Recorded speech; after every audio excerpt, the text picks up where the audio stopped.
this is one of these things that everybody knows. Everybody knows that if you put a plan together, you're going to see better results than if you don't put a plan together, right? And one of the first things that I like to think about is, Brian, I work with a lot of companies, real estate companies and otherwise. And the one thing that is always so impressive to me is the dedication that Brian has to the development of his team.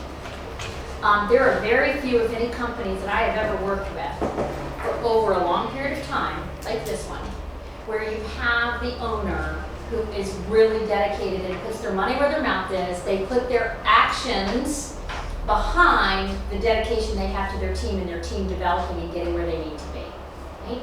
And one of the things, and if you've been here for any length of time, you know this, not 1 year goes by without there being a requirement of every agent to do a business plan for their manager. Has that ever happened where a year has gone by and they said, nah, you don't need to do it? Has that ever happened, Josh? Not yet.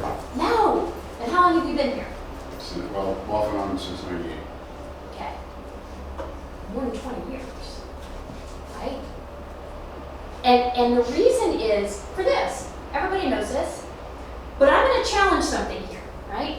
Because more than one person, when they sent me their email and I asked for their goals from last year or their goals for this year, more than one person told me they couldn't find them.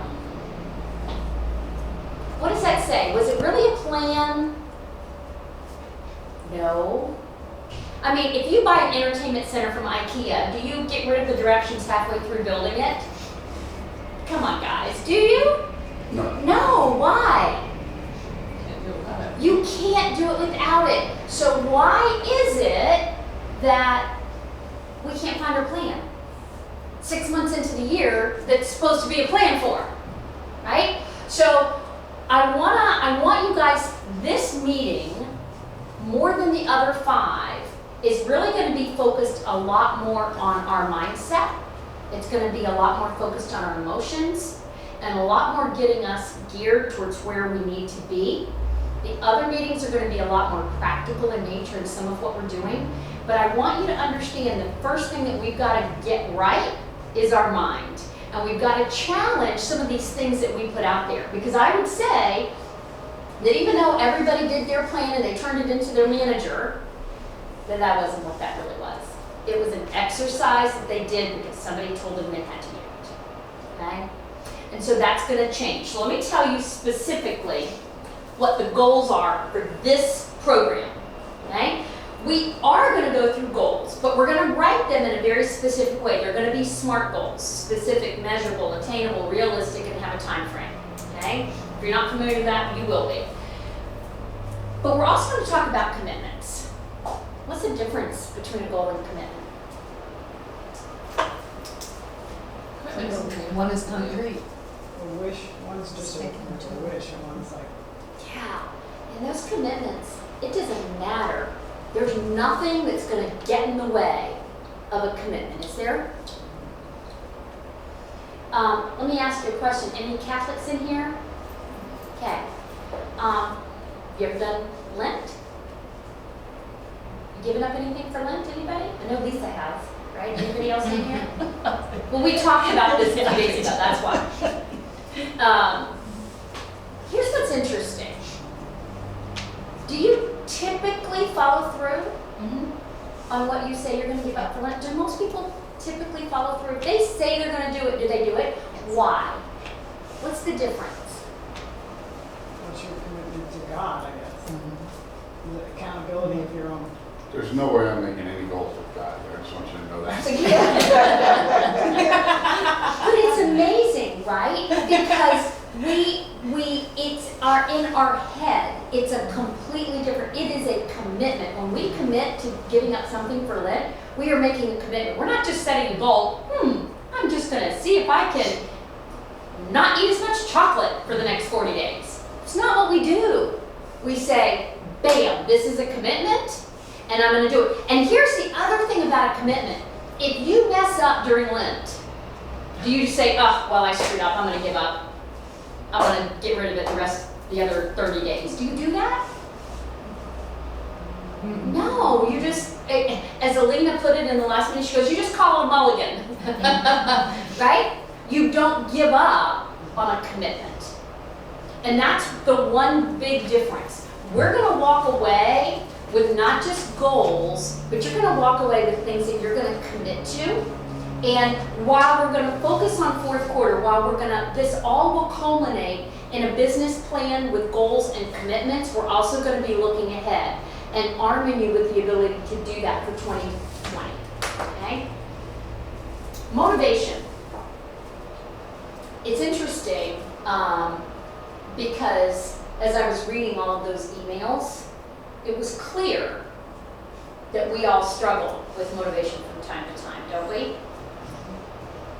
And it's for different reasons, and it's in different amounts, but we all struggle with that.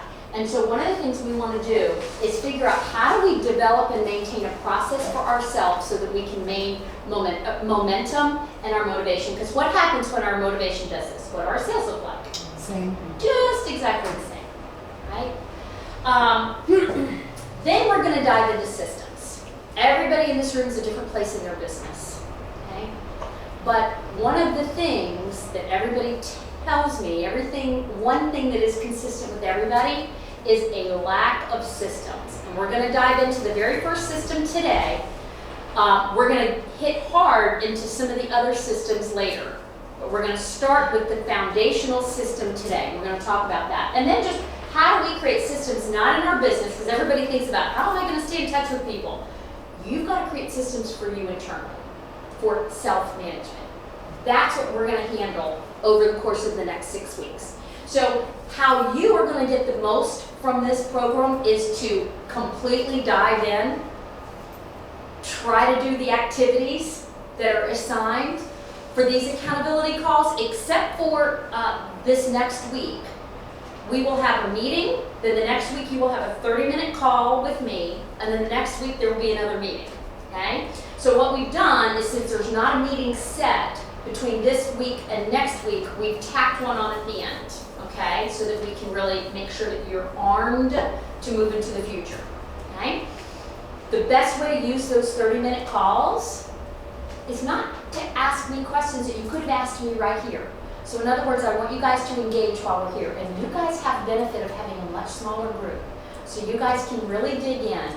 And trust me when I say this, as the person who has read all 31 emails, okay, there's no difference in anybody in this room. You just might be in a different place in your business. We're going to talk about that. So if you have a question, know there's a really good chance somebody else in the room is thinking the same thing. So I want you guys to participate. Those accountability calls, we're going to be looking for, did you do the action items or did you struggle with it? I want to look specifically at the challenges that you've had, and I want to help hold you accountable and help work out specifics for you, okay? But if you aren't trying to do the items and you haven't moved forward, these accountability calls are not going to be useful. So I really want you guys, and I'm going to be sending around sign-up sheets for all 6 accountability calls, okay? All right, questions so far? Nope? All right, good. Now, as we start thinking about this, and if you've known me for any length of time, you know that this is really something that I talk about a lot, that means a lot. Because the fact of the matter is, where we are today is a culmination of our values, and our habits reflect those values, do they not? Now, I can stop right here in one sense, because most people, if you look at your habits in your business right now, how are they reflecting the importance of your business, the value that you put in your business right now? For most of us, it's not a question we want to answer, because they aren't lining up too well. Am I right? Seriously. But if we keep going backwards, what we see is, you know what, okay, our habits come from our actions, our words, our thoughts, and our beliefs. And the reason that I chose to bring this up right now is this. You know what this is? That's me. It's a brick. These are all your words that I pulled from the 31 emails.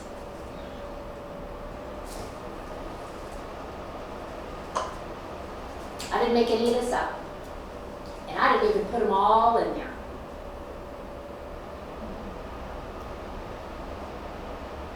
So let me ask you, if these are the thoughts and the beliefs that you're having,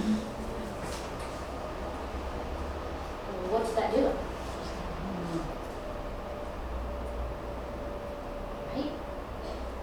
No surprise if we're thinking this and we're feeling this, then we're not where we want to be, is it? Okay? We've got to get this under control. We're going to spend some time right now diving in to this. Make sense? Now, here's what I'm going to show you. I do not normally show videos that are this length. This is actually 14 minutes long. I don't normally do that, but I couldn't figure out any other way to edit it, and it's actually pretty funny. So, I'm going to show you guys this, if I can figure it out. It's going to open a new link. Sorry, it should have been embedded, but it gave me some trouble, so.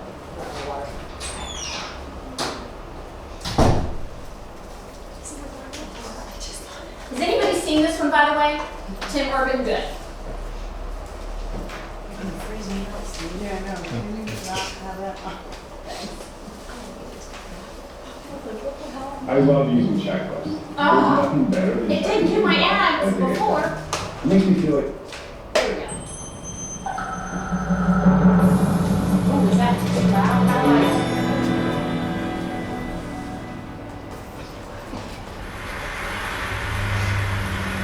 So in college, I was a government major, which means I had to write a lot of papers. Now, when a normal student writes a paper, they might spread the work out a little like this. So, you get started maybe a little slowly, but you get enough done in the first week that with some heavier days later on, everything gets done and things stay civil. And I would want to do that like that. That would be the plan. I would have it all ready to go, but then actually the paper would come along, and then I would kind of do this. And that would happen to every single paper. But then came my 90-page senior thesis, a paper you're supposed to spend a year on. I knew for a paper like that, my normal workflow was not an option, it was way too big a project. So I planned things out, and I decided it kind of had to go something like this. This is how the year would go. So I'd start off light, and I'd bump it up in the middle months. And then at the end, I would kick it up to high gears, just like a little staircase. How hard did you just walk up the stairs? No big deal, right? But then, funniest thing happened. Those first few months, they came and went, and I couldn't quite do stuff. So we had an awesome new revised plan. And then those middle months actually went by, and I didn't really write words. And so we were here. And then 2 months turned into 1 month, which turned into 2 weeks. And one day I woke up with 3 days until the deadline, still not having written a word. And so I did the only thing I could. I wrote 90 pages over 72 hours, pulling not one but 2 all-nighters. Humans are not supposed to pull 2 all-nighters. Sprinted across campus, dove in slow motion, and got it in just at the deadline. I thought that was the end of everything. But a week later, I get a call. It's the school. And they said, "Is this Tim Urban?" And I said, "Yeah." And they say, "We need to talk about your thesis." And I say, "Okay." And they say, "It's the best one we've ever seen."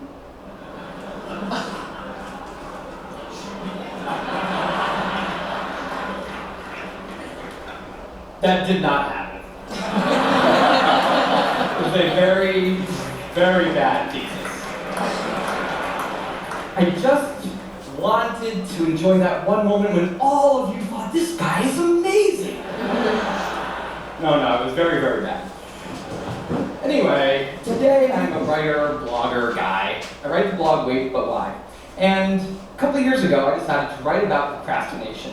My behaviors always perplexed the non-procrastinators around me, and I wanted to explain to the non-procrastinators of the world what goes on in the heads of procrastinators and why we are the way we are. Now, I had a hypothesis that the brains of procrastinators were actually different than the brains of other people. And to test this, I found an MRI lab that actually let me scan both my brain and the brain of a proven non-procrastinator, and so I could compare them, and I actually brought them here to show you today, and I want you to take a look carefully to see if you can notice a difference. And I know that if you're not a trained brain expert, it's not that obvious, but just take a look, okay? So here's the brain of a non-procrastinator. Now, here's my brain.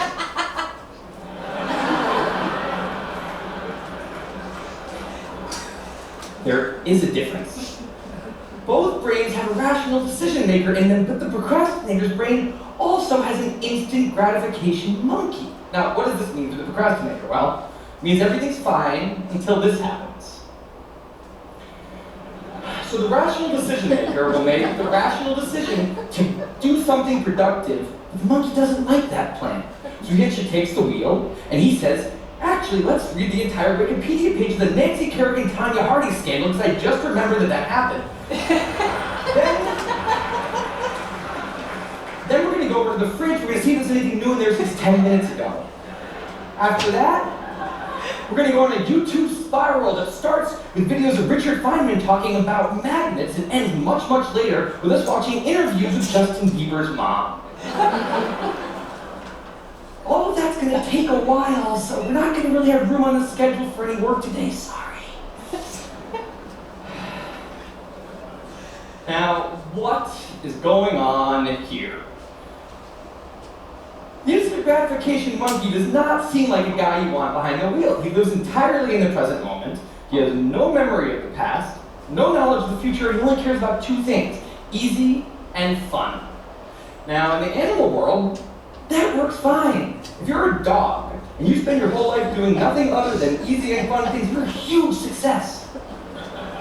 And to the monkey, humans are just another animal species. He has to keep well slept, well fed, and propagating into the next generation. Which in tribal times might have worked okay. But if you haven't noticed, now we're not in tribal times. We're in an advanced civilization, and the monkey does not know what that is. Which is why we have another guy in our brain, the rational decision maker, who gives us the ability to do things no other animal can do. We can visualize the future. We can see the big picture. We can make long-term plans. And he wants to take all of that into account. And he wants to just have us do whatever makes sense to be doing right now. Now, sometimes it makes sense to be doing things that are easy and fun, like when you're having dinner, or going to bed, or enjoying well-earned leisure time. That's why there's an overlap. Sometimes they agree.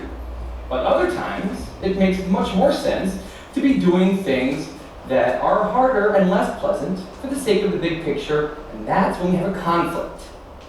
And for the procrastinator, that conflict tends to end a certain way every time, leaving him spending a lot of time in this orange zone, an easy and fun place that's entirely out of the makes sense circle. I call it the dark playground.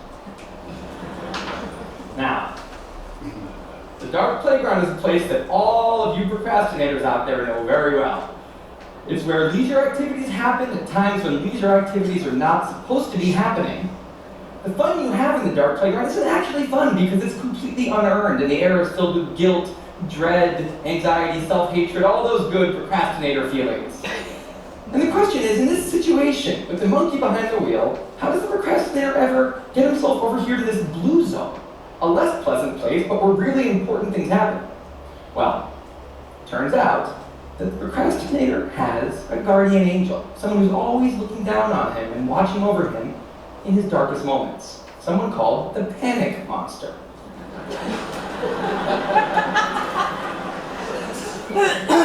Now, the panic monster is dormant most of the time, but he suddenly wakes up anytime a deadline gets too close or there's danger of public embarrassment, a career disaster, or some other scary consequence. And importantly, he's the only thing that the monkey is terrified of. Now, he became very relevant in my life pretty recently because people have tagged reached out to me about 6 months ago and invited me to do a TED Talk.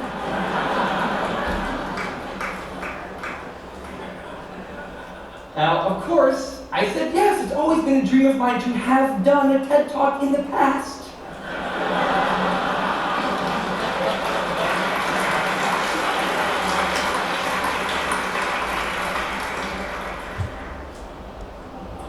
But in the middle of all this excitement, the rational decision maker seemed to have something else in his mind. He was saying, we clear on what we just accepted? Do we get what's going to be now happening one day in the future? We need to sit down and work on this right now. And the monkey said, totally agree, but also let's just open Google Earth and let's zoom into the bottom of India, like 200 feet above the ground, and we're going to scroll up for 2.5 hours till we get to the top of the country so we can get a better feel for India.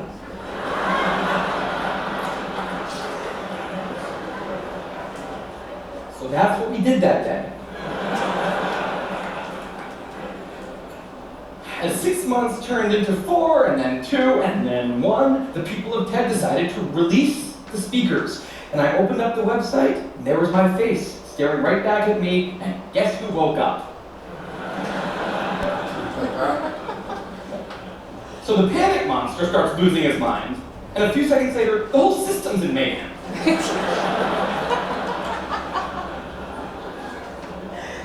And the monkey, remember, he's terrified of the panic monster. Boom, he's up the tree.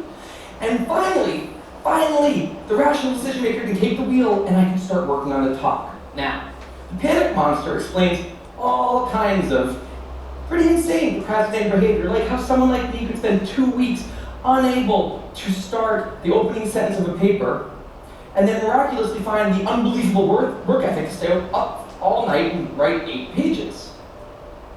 And this entire situation, the 3 characters, this is the procrastinator's system. It's not pretty, but in the end, it works. And this is what I decided to write about on the blog just a couple years ago. Now, when I did, I was amazed by the response. Literally thousands of emails came in from all different kinds of people, from all over the world, doing all different kinds of things. These were people who were nurses, and bankers, and painters, and engineers, lots and lots of PhD students. And they were all writing saying the same thing. I have this problem too. But what struck me was the contrast between the light tone of the post and the heaviness of these emails. These people were writing with intense frustration about what procrastination had done to their lives, about what this monkey had done to them. And I thought about this, and I said, if the procrastinator system works, then what's going on?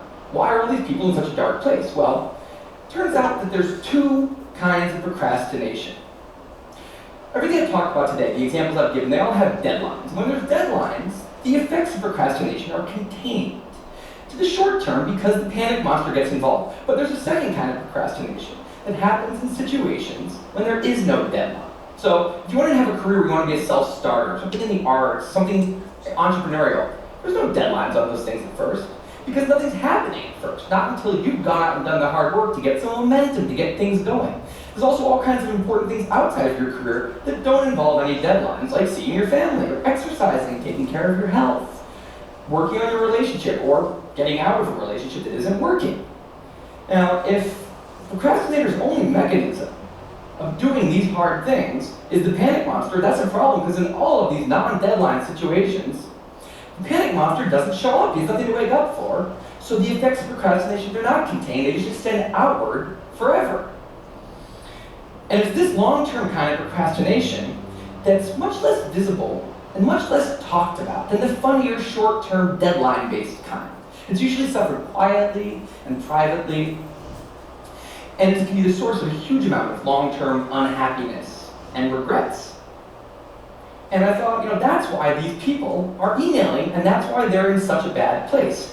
It's not that they're cramming for some project. It's that long-term procrastination has made them feel like a spectator at times in their own lives. The frustration is not that they couldn't achieve their dreams, it's that they weren't even able to start chasing them. So I read these emails and I had a little bit of an epiphany that I don't think non-procrastinators exist.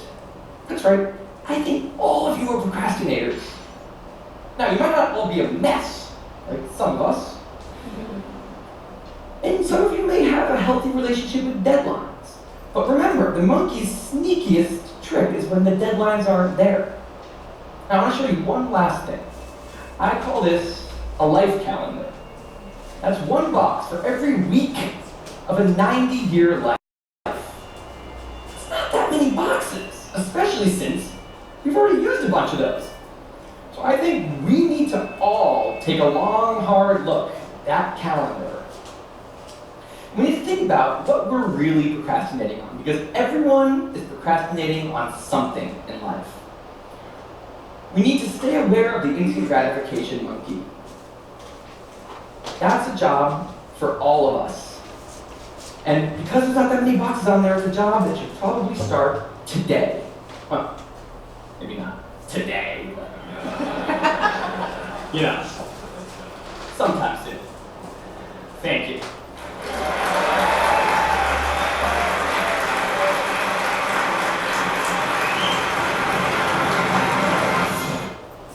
All right. I am using that, thank you very much.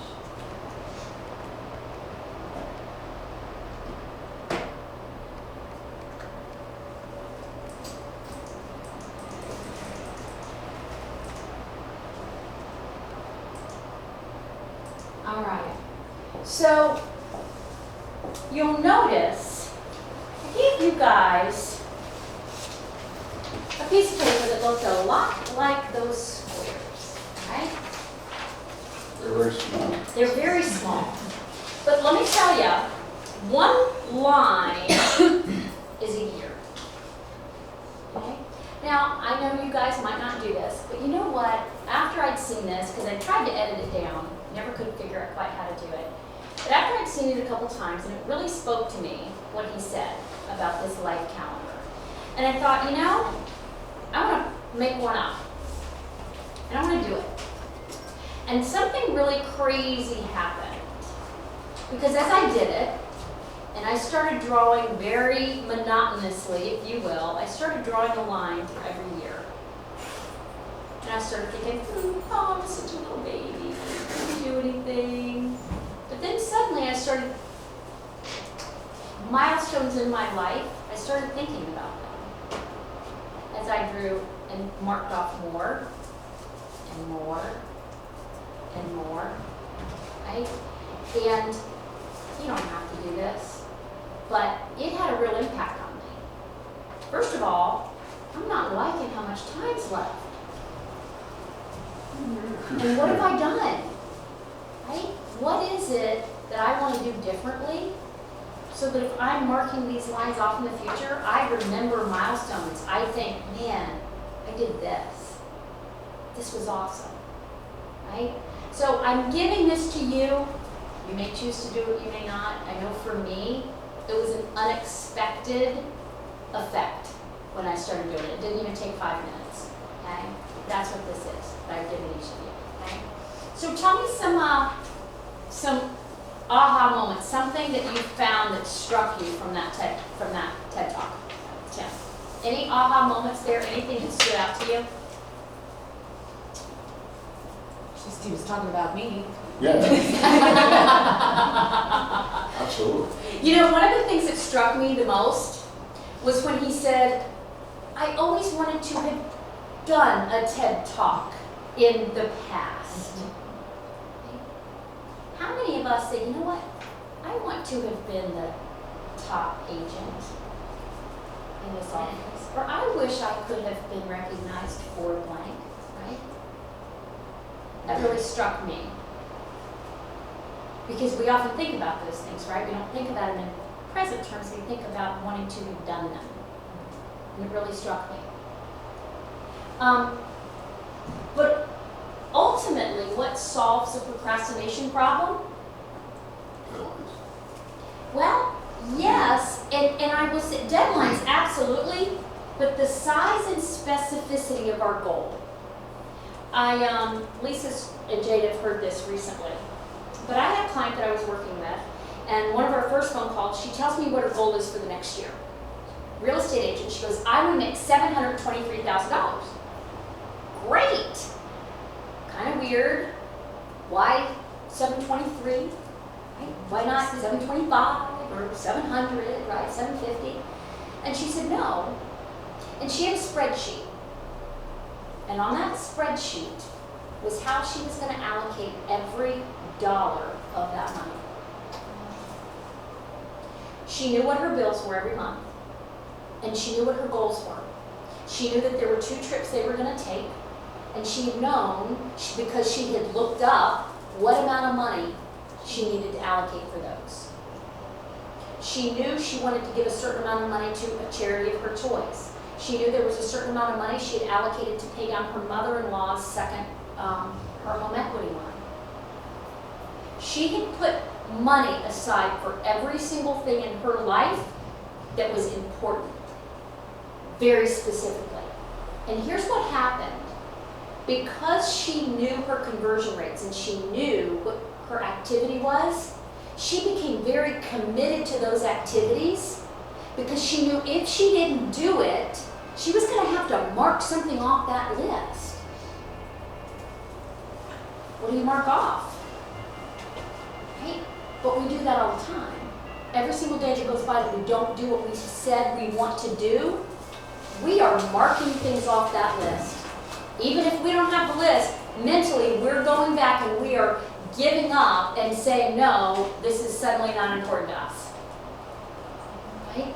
So the first thing that I want you guys to begin working on is a very specific list of goals. Doesn't have to just be production, there can be life goals in there. But it better be specific. I had a client one time who says, yeah, man, I'm going to go to Europe. Great, that's kind of a big continent. Where are you going? Right? What are you going to do? How long are you going to be there? Where are you staying? How much does it cost? Right? Yeah, I want to get a new car. Great. What kind of car? Right? I mean, they kind of range in price. Right? And it's not just material things. I mean, think about it. She had her philanthropy on there. She knew the time that she was going to be away. She had that factored in. I've had people that have had, it can be personal goals, but make it specific. How many of you have ever lost weight saying, hey, I just want to lose some weight? Has that ever happened? Well, when you say, you say, I'm going to lose weight, but if you don't say, man, I've got a plan and I'm going to lose 10 pounds in this amount of time, that's when something happens. Okay? But just to say, I'm going to lose weight, doesn't happen. Right? So the first thing I want you to do, you don't have to do this by the next meeting, but there is probably nothing as important as you getting clear on what your goals are and being very specific. Because then suddenly, that panic monster will help you out a little bit when you start looking at that, won't he? Why not use him for good instead of for bad? Okay? And the size is important too. I've had a lot of people who've written out goals that were way too big, and they give up on them. It's amazing to me how many times I'll ask somebody what their goals were. On February 15th, I'll ask them what their goals were for the year, and they'll say, well, I'm not exactly sure. You know why they're not sure? They've already given up. They've given up on the year, and it's only February. And sometimes we don't give up on the year, but sometimes we give up on the month. How many of you have given up on a week? Something didn't work the way it was supposed to, and you just kind of throw your hands up, kind of give up. I know, just like me, a lot of you have given up on any given day. Something bad happens, it's just going to be a waste. I'm just going to go home. That ever happen? But you know what? With the correct size and specificity of your goals, it's much less likely to happen. You've got to know what your goal is, and it has to be specific. You've got to know what you're committing to and why you're committing to it, or else you're not going to follow through. It's not going to be enough for you to pick up that phone. It's not going to be enough for you to do that open house. It's not going to be enough. Okay? So action item number 1 to begin working on is really dig in, and it's gonna take a little bit of research for some of you to figure this out. Definitely take a little bit of soul searching, okay? Questions about that? Now, we know motivation is what's going to get you started, and hopefully this is going to give everybody a little bit of a shot in the arm today. But ultimately, habit is what keeps you going. Your actions are going to create your habits, which control your results and your destiny. Right?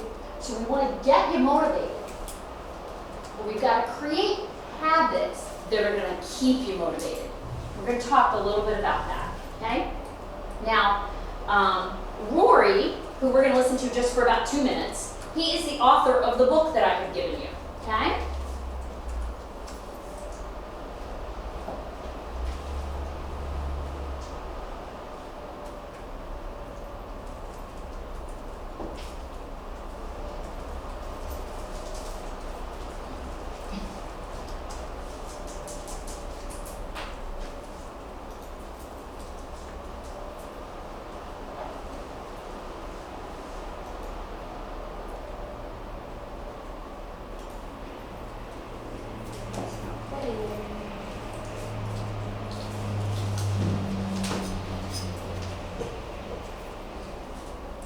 I just thought that we started late, but it is ironic that the first speaker would be the author of the book, Procrastinate on Purpose.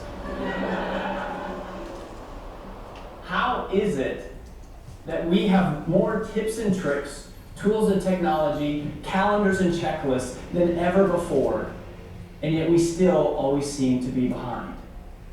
How is it that we work longer hours, we're moving faster than we've ever moved in history, and yet we never seem to be caught up? How is it that we know more about time management today, and yet stress is at an all-time high? The reason why is because everything you know about time management is wrong. I first started to realize this a couple years ago. It was early on a Saturday morning. I was at my business partner's house, and I was picking him up for a very important international leader planning retreat. And he has this 2-year-old baby girl named Haven. And Haven is the sweetest little thing you can imagine. She has curly brown hair and these sweet, soft brown eyes. And we live in Nashville, so she has a little southern accent that's developing. And as I'm picking up Dustin and we're about to leave, Haven comes sprinting down the hallway. And she leaps and she latches on to Dustin's leg. And she says, "Daddy, where are you going?" And he looks down at her and he says, "Oh, I'm sorry, baby Haven. Daddy actually has to go to work today." And she looks up at him and her eyes well up with tears. And she says, "No, Daddy. Please, no work today. No work, Daddy." And in that moment, I realized 2 things. The first is that I myself am not ready to have kids just yet. The second is that even though everything that you've ever heard about time management is all logical, tips and tricks, tools and technology, calendars and checklists, it's apps, it's all logic. What I realized in that moment from a 2-year-old is that today time management is no longer just logical. Today, time management is emotional. And how our feelings of guilt and fear and worry and anxiety and frustration, those things dictate how we choose to spend our time as much as anything that's in our calendar or on our to-do list. In fact, there is no such thing as time management. You can't manage time. Time continues on whether we like it or not. So there is no such thing as time management. Really, there is only self-management. Sorry about the words and the stuff going off there, but takeaways from that.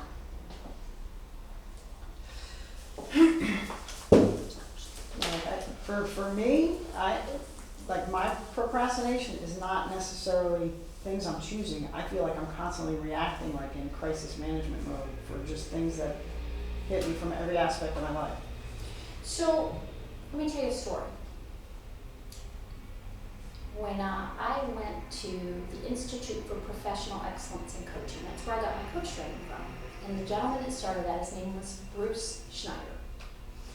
Bruce is an interesting guy. He is a PhD in psychology, so he was working as a psychologist for some number of years, but he also has an advanced degree in quantum physics. Very intellectual guy. But he told a story one time that I remember very vividly, and it stuck with me, and this has been 11 or 12 years ago. And he said when he was had his practice, one of the things he was doing was working with juvenile delinquents. And juvenile delinquents would be assigned to come in and talk to him as a program that was set up to keep them from being incarcerated. Okay? He said inevitably the very first meeting that one of these kids would show up, they'd walk in his office, they'd stand up, they wouldn't sit down, they'd kind of cross their arms and stand there. He'd say, well, come on in, sit down. What do you want to talk about? I don't want to talk about anything, I don't want to be here. Oh, okay, well go ahead, you can leave. No, I can't. Well, sure you can. You got 2 legs. There's the door. Go. It's fine. No, I have to stay here because if I don't, I'm going to jail. And in that moment, he would say, oh, so you are choosing to stay here. Now that you've made the choice to sit here with me, make it make sense. Tell me what you want to talk about. Right? And so the reason that I share that with you is everything we do is choice. And every time we say yes to something, we are saying no to a myriad of everything else.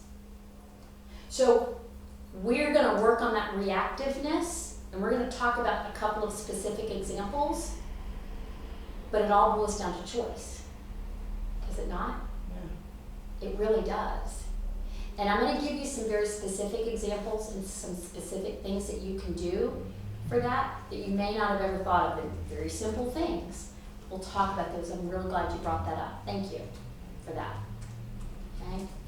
I know it wasn't the answer you wanted to hear. No, it's still my fault, yeah.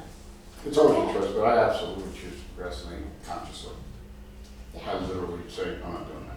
Mm-hmm. And we're gonna talk about that. Yeah, and it is. We do that, right? We absolutely do that.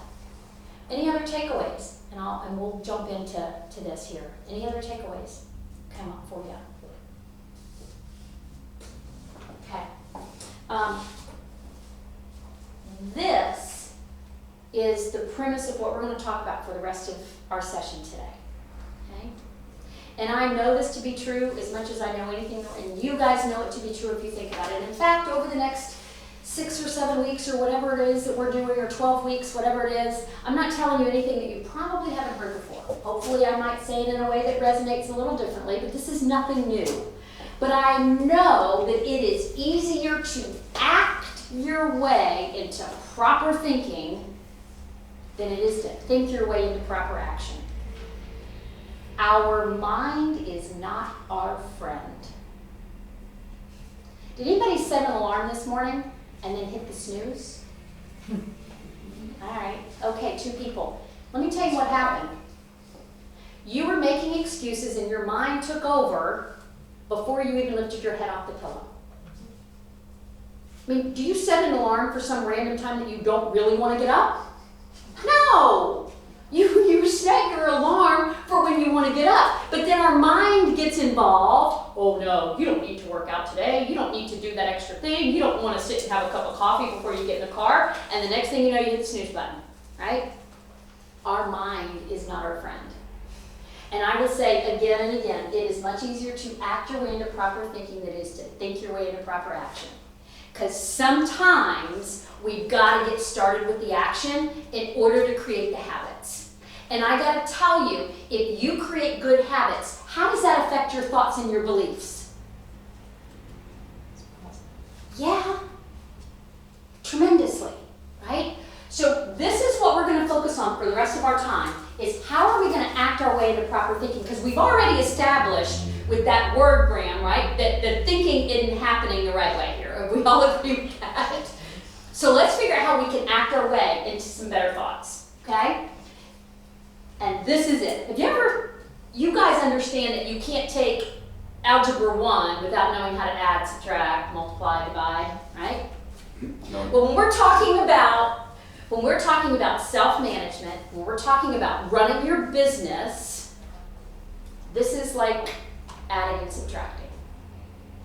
Your calendar.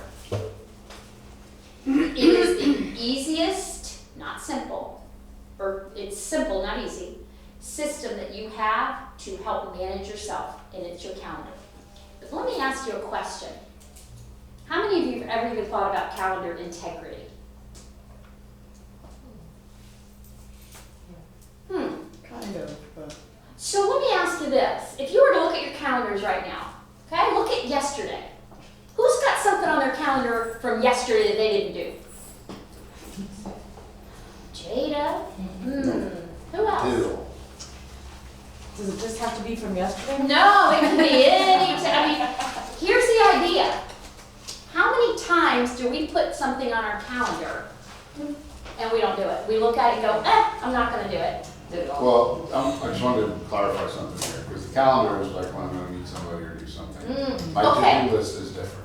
Perfect, and that's okay. Because here's the beautiful thing. So here's where you are ahead of the curve, Josh. Yeah, but I don't do them all. You don't do all the appointments? I do all the appointments, I just don't do The all to-do list, that's different. Okay. To-do list is not your calendar. And here's what I'm gonna say. We have to start with a mechanism by which we know it has integrity, and if it says we're gonna do something, by God, we do it. And there are people, does anybody put their to-do list in their calendar? It's It's hard to delete them. I mean, if there's a certain task and I know like that's the day I want to work on that task, that's what I'll put it in. Like I have stuff next week, like this is when I'm working on this is when I'm working on Is this. it a Block specific time in the day that you commit to doing it? Yes, like a block time, like 3 to 5. Perfect. I'm gonna work on this, Perfect. whatever, you know. If you are the kind of person that puts things in your calendar without a specific time or just randomly puts it in there, what you have is not a calendar with integrity, you have a calendar of suggestions. Okay? And what I would much rather have, do any of you have anything recurring in your calendar? Yeah. Do you do it every time? Yeah. Yeah. But it's, It depends on the work. yes, no, right. It's floor time. Okay. Gracefully step away from that one. No. But no, here's the thing. Sometimes we put something on there because our intention, God, I want to prospect. Every day from 9 to 10, you put it on your calendar. But you don't do it. You Oh look yeah, I at have a couple of those now that I think I Get rid of write them. a blog one, I put every other Get rid of them. Wednesday, I don't ever do that. because here's the very first premise that we've got to get right. If we're going to help manage ourselves, we have to have a calendar with integrity. I would much rather you have nothing on your calendar but appointments you know you're going to make than have a bunch of crap that's only suggestions. Okay? And you can build it, yeah. Yes, you can build it, and we're going to build it. We're going to talk about some of this right now, okay? So the first thing you've got to give some thought to is the kind of calendar that you have. I hear people all the time that, okay, it's okay if it's paper, as long as you have it with you, as long as it has integrity, as long as your to-do list is on a separate page than your calendar. That's fine. But I have other people who have it on their computer, and then they have one on their phone, and that sometimes they're not syncing up. I have people, all kinds of crazy scenarios. Does anybody have a calendar that they need to really give some thought to about changing the calendar that they're using? Yeah. First step, figuring out what calendar you want, because I'm telling you, without a calendar that you create that has integrity, you're going to have a hard time having a business. Can you imagine going into a doctor's office that didn't take appointments and have a calendar? Well, that's a bad example. They have no integrity on their calendar. But they have a calendar. At least it exists, Ostensibly, right? yes. I mean, it exists. Can you imagine going to the doctor and going, hey, I want to get checked out. Sure, sit down. No. What happens when you go to the urgent care and that happens? Those people with appointments inevitably get seen before you, do they not? Would you imagine running a business with just whatever's gonna happen is gonna happen? But I got news for you. If that's what's happening, that's how you're running your business right now. You cannot run a business that way. But for whatever reason, we get this wrong in our head. We are running a business. We have to manage ourselves. We have to manage our business. And the most critical way to do that is by choosing the activities we take part in. Okay? So if you need to figure out a different kind of calendar, put that on your list. Let's figure it out. Okay? Make sure you're comfortable with the kind of calendar that you've got. Second thing is, what goes on your calendar? So we know appointments go on your calendar. What other things are you consistently putting into your calendar? Prospecting. Let's talk about that. Do you put just prospecting on your calendar? Does it just say, when you block off time, do you just write prospecting? No, I put the auto dialer on there from whatever time to whatever time. Good, good. Because what I'm gonna say to you is that's a task. Prospecting itself is not really a task. Prospecting is one of those things that you put in your calendar and you put it on a recurring basis, and every time you look at it, you go, prospecting, I don't know what I wanna do. Maybe I'll call these people, or maybe I'll do this, and the next thing you know, you're not doing any of it. Okay? That is not something to put on your calendar. Auto dialer from 1 to 2:15, that's something to put on your calendar. Okay? Making sense? Mm-hmm. We don't want something on there, which of course brings up a whole other conversation around planning ahead for these things that you're putting on your calendar and knowing the right amount of time things take.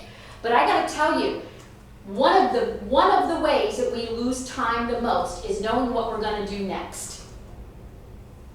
So let's talk about these to-do lists. Okay? How many times do you look at your to-do list, if you keep a to-do list?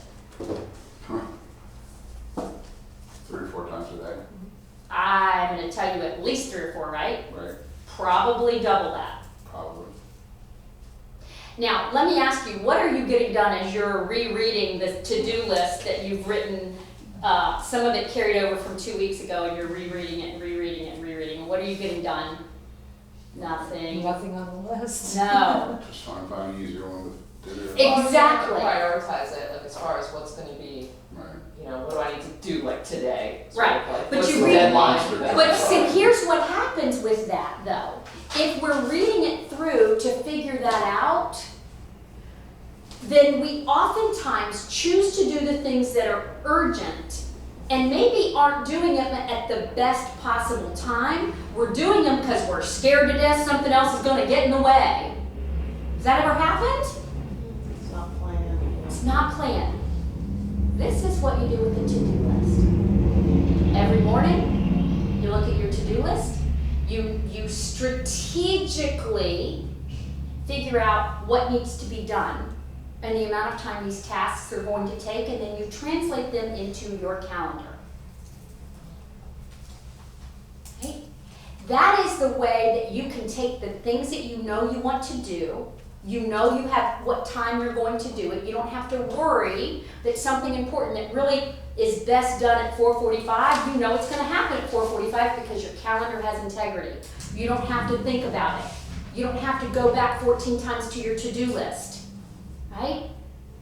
I was on the phone this past Friday with a client, and she only would put appointments on a calendar. And I said, so send me a copy of your to-do list. She goes, oh my God, it's just ridiculous. I mean, some of these things were from the week before. There's just so much on here. And she just went on and on and on and on. Okay, great. Let's take it out. Now, the call that I had with her coaching call was from 11 to 12. So you figure half the day was gone, and she'd only marked off one thing on her to-do list. Okay? So we had this huge to-do list. This is what we were able to do during our coaching time. We actually look at the list, and we got very strategic. Because when you write your to-do list, you're not very strategic. You're just writing it so you don't forget it, right? So this was the time for her to go through her to-do list and say, okay, call this person. Actually, I don't need to call this person. I think I need to send them an email, and I want to make sure that I copy so-and-so, right? Or this person, I was gonna send an email, no, I need to call them because I need to make sure that I'm addressing this. So we got really strategic, and then we batched like activities. We decided what time frame they were gonna take, and we plugged them into her calendar. She got everything on her to-do list plugged into her calendar in the afternoon without everything being back to back to back to back to back. She had a completely different perspective by the end of that call on how she could approach her to-do list, right? This is a woman who thought before we did this, it was so ridiculous, it was never gonna happen. But yet it was all able to be plugged into her calendar before 5 o'clock. Well, 5:30. Right? That's how to use your to-do list effectively, okay? Is that helpful for anybody? Okay? Now what that means is you have to have time blocked in the morning to do that. And for some of you, you might have to do that twice a day. That's okay. Whatever works for you. But let's keep them separate and let's maintain our calendar integrity with that, okay? The concept is, and one of the things, the second item I want you to put in your action item that I failed to mention, I want you to try, I know it's only a week from now, I want you to try to read at least the first 3 chapters of this book, okay? This book is going to be a lot of the time management techniques I talk about, and I think you'll get some really good aha moments from this book. So the first 3 chapters would be important. Okay, so besides what goes on your calendar, how many of you maintain a separate calendar for your personal stuff than your business stuff? Anybody in here do that? Not a great idea. Because we are not like fun Steve and work Steve. You're just Steve. I am both. Well, you're both, but you're not one or the other, right? And so what happens is we create a lot of anxiety, don't we, when we keep these 2 calendars? Doesn't it create some, like, create sort of this chasm sometimes that exists between the 2?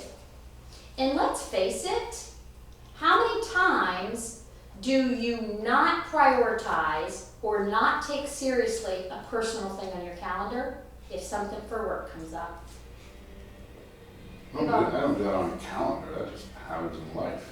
It does, but it happens on a calendar too, because sometimes we put them on a personal calendar and we don't really pay attention to the like we have it there, but What do you call them personal calendar? I mean, some people have a separate, like my eye doctor goes on my calendar. it should be, but not everybody will do it that way, Josh. That's Not like not my interesting. business calendar. Yeah, it should go on your business Okay. calendar, All right. but not everybody does that, that's what I'm saying, Oh, right? Because sometimes this comes from this stigma or this belief system, is that somehow our personal things are not as important or don't carry the same weight, or we don't want people to, there's just all of these belief systems that have created people's habits of separating those 2 things, okay? 1 calendar for 1 person, okay? Now, anybody know, you guys know what an IPA is, don't you?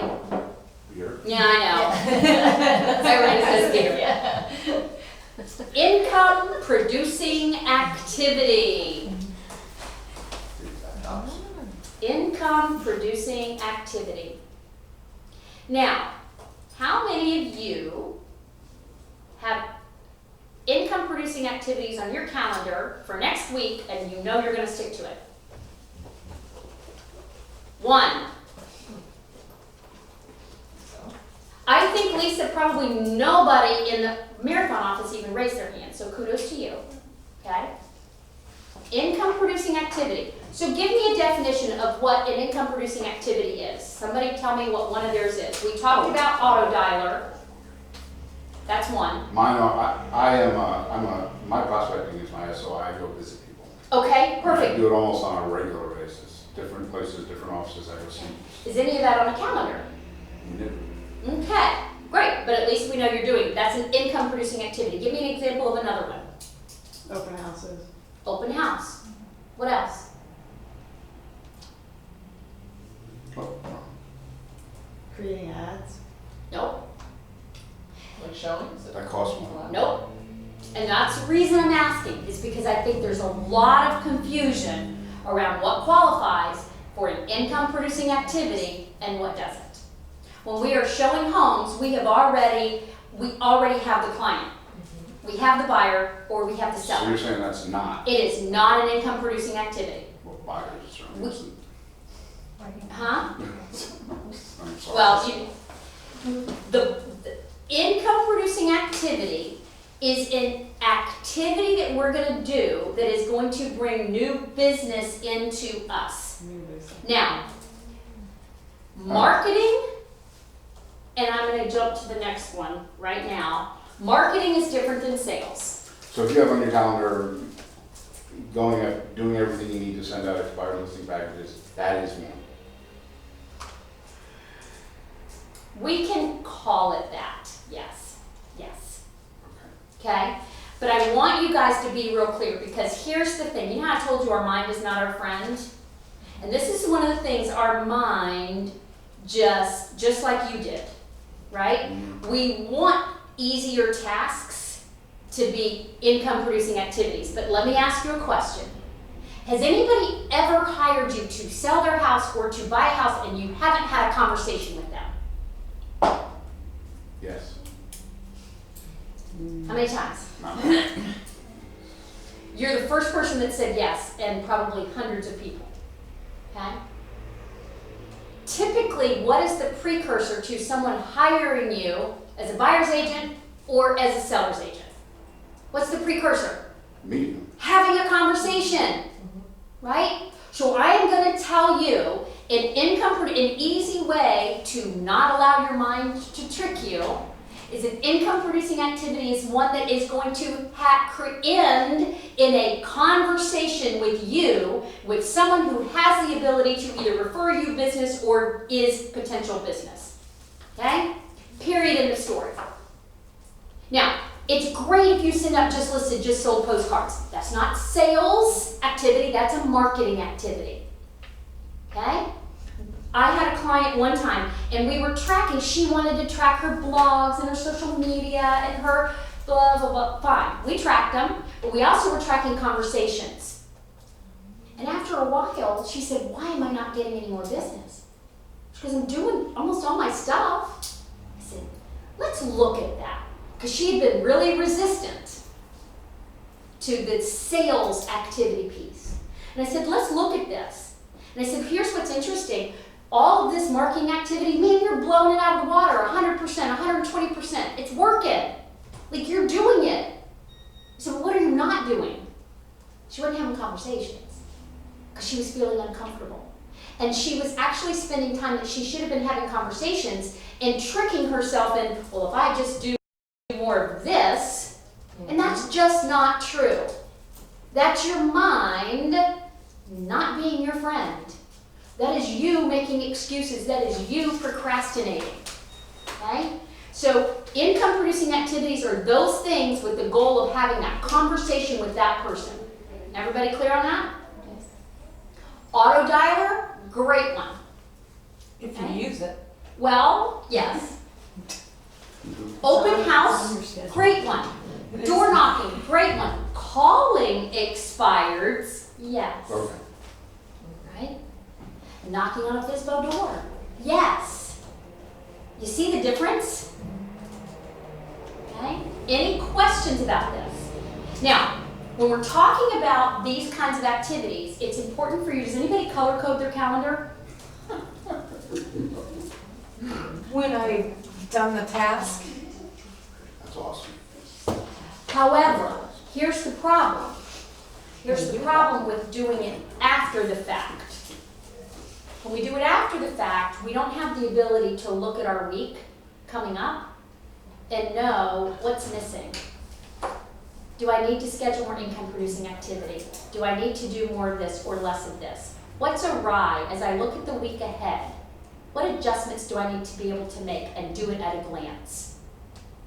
And when you color code after the fact, you don't have the ability to do that. Okay?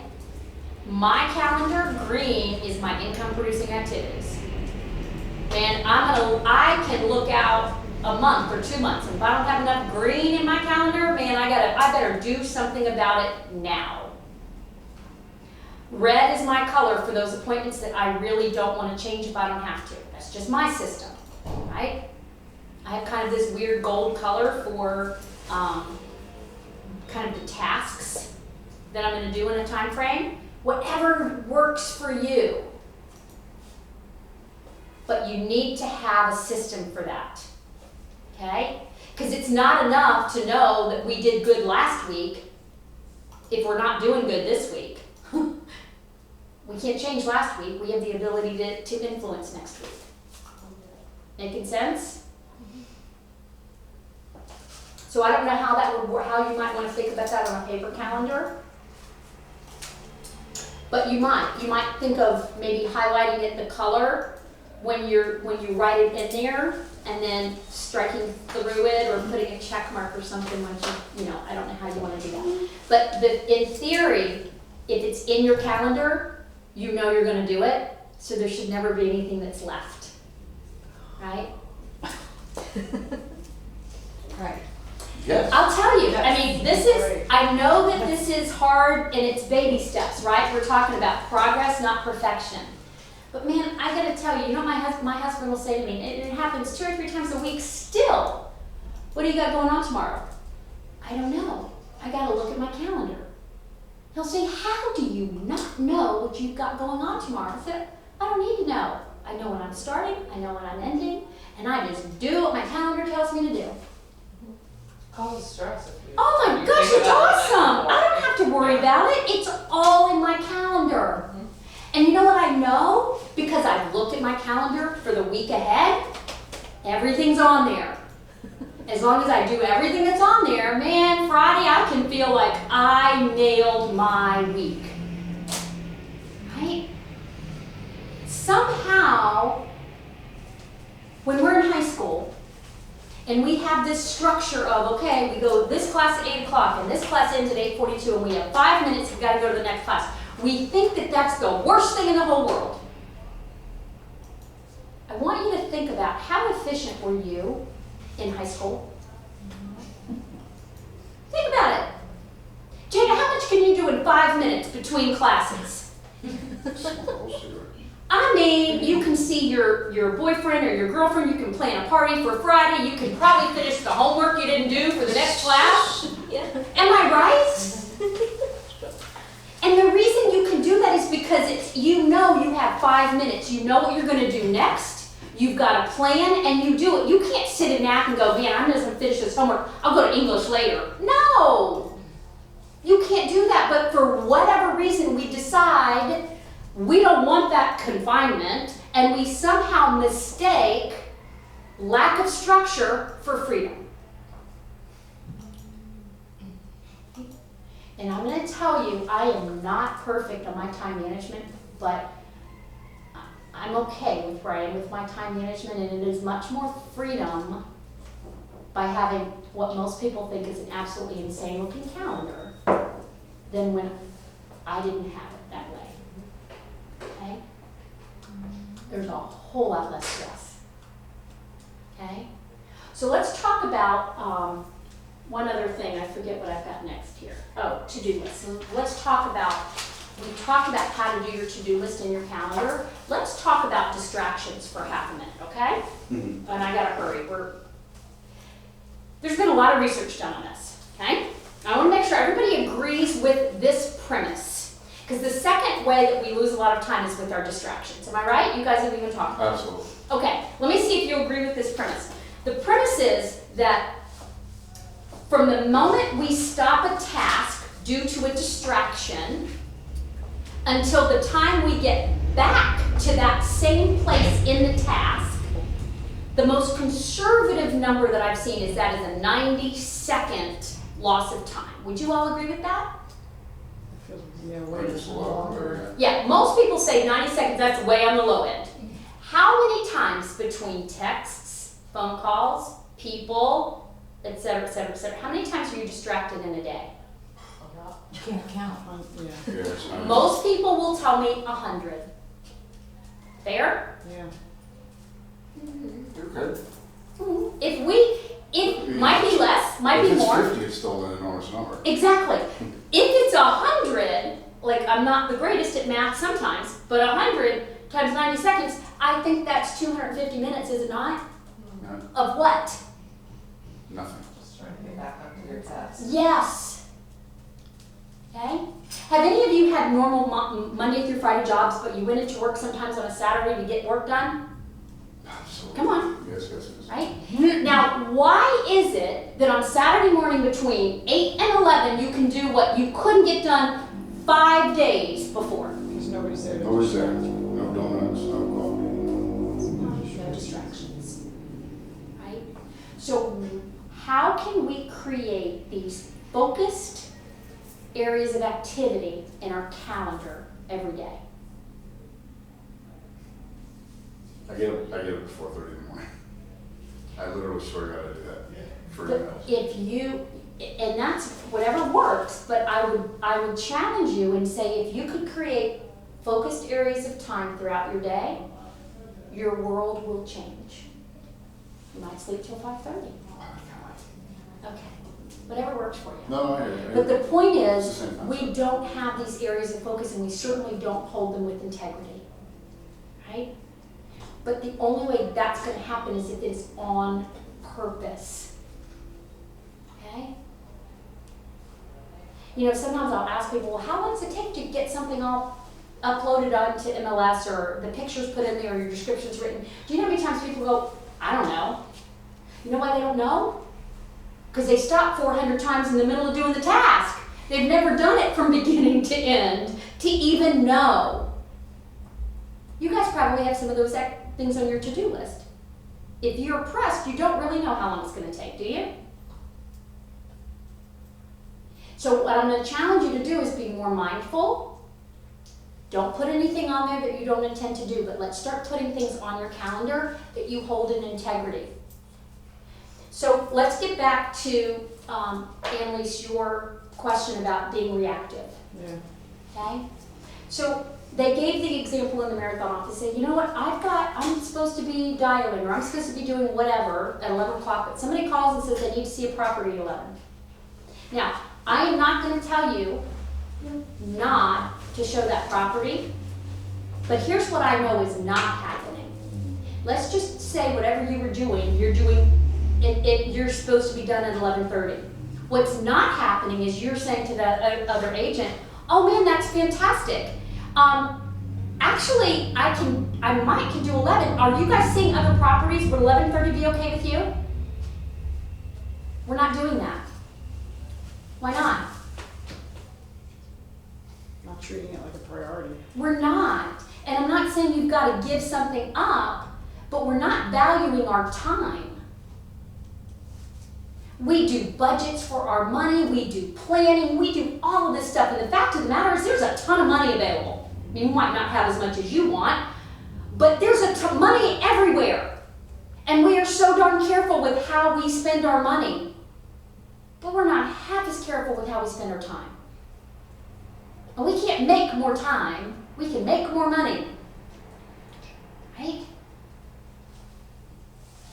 But we are being so careless with our time. We are giving it away to other people, just recklessly, without choosing for our business what makes sense. Does that help? Mm-hmm. Okay.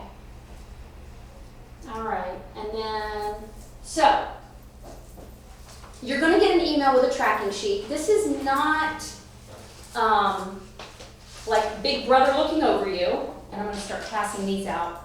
But the tracking sheet is for you to track activities that you're doing to help create awareness for you. Okay? It's really basic, it's really simple. We've got different areas here, whether it's expired, FSBOs, but down here you're going to track, did you do the activity? Like if it was expireds, how many calls you might have made, how many did you actually talk to, if you got a listing appointment, where did that come from, etc. Really simple. The purpose of this is to increase your awareness. The fact of the matter is we do not remember things objectively. husband has 2 brothers. And you would be amazed at the stories that I'll hear from him. And then I'll hear this same scenario from his brother, and you would think that they weren't even in the same house when that thing happened. And they both hold on very dearly to their version of that story, as if it's the truth.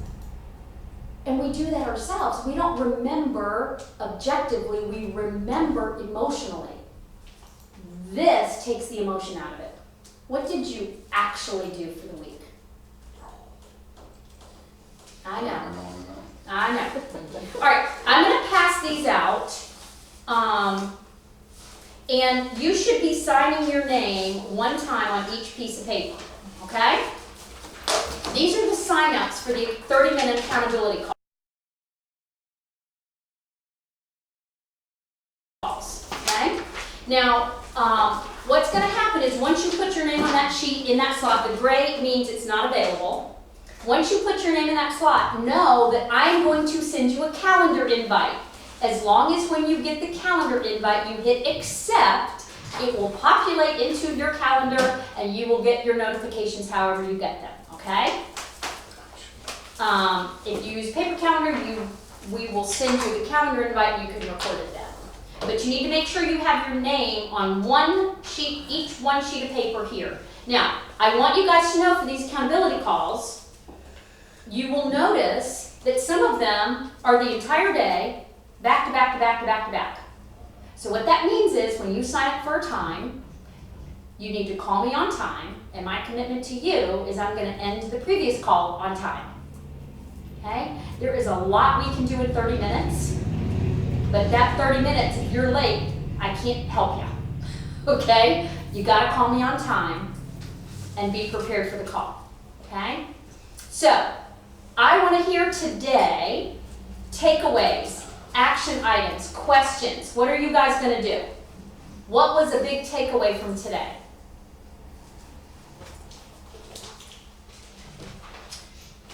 Creating focused areas of time. Love it. Love it. And so what are you going to do to that end over the next week?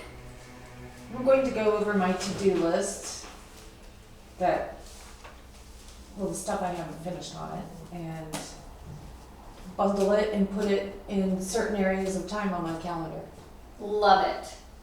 Love it. I have 2 calendars, one for critical dates and then one for everything else, so I'm gonna merge them. Great idea, Jada. Great idea. Who else?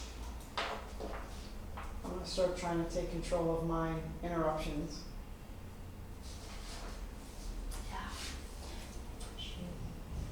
What do you think might get in the way of that?